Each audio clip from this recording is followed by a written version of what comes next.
第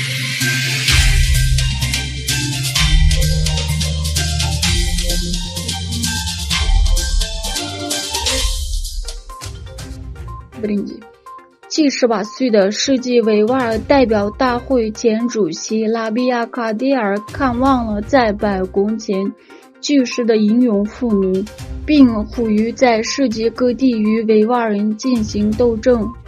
近日，根据来自东突厥斯坦以南等地区的多条短信和视频消息，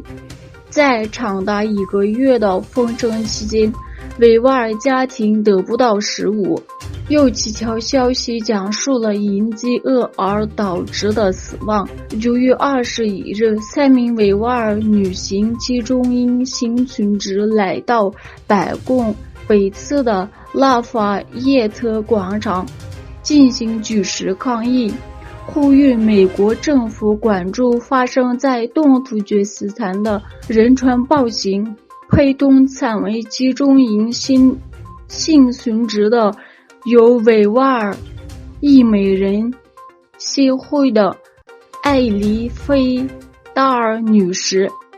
她表示，中国政府目前正以防疫为名在新疆多地实施封城，导致大量维吾尔人陷入饥饿。这次举式抗议是敦促国会及白宫同意决议，尽快采取行动制止中国政府侵犯人权罪行。拉比亚卡迪尔走访举式抗议者时，呼吁世界各地的维吾尔人团结起来反对中国的压迫，合作互不止。中国欧盟商会发布报告指出，中国欠缺弹性且不一致的疫情清零政策，重挫欧洲企业在中国的营运。报告中警告，不要以为傲气去留中国是理所当然的事。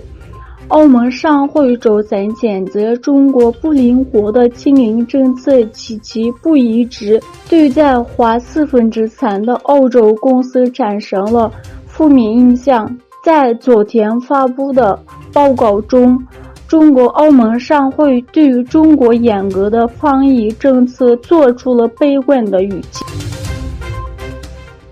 在北京和台北之间的军事紧张局势升级的背景下，美国海军宣布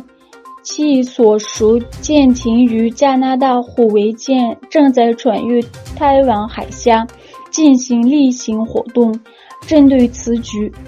中国军方局谴责称，其部队已警告这2艘舰艇。美国国防部周三宣布，美国海军导致驱逐舰希金基号和加拿大皇家海军护卫舰温哥华号于9月20日例行通过了台湾海峡。依据国际法，公海航行和飞行自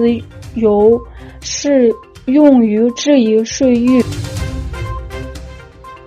哈萨克斯坦总统托卡耶夫宣布，将于今年11月20日提前举行总统选举。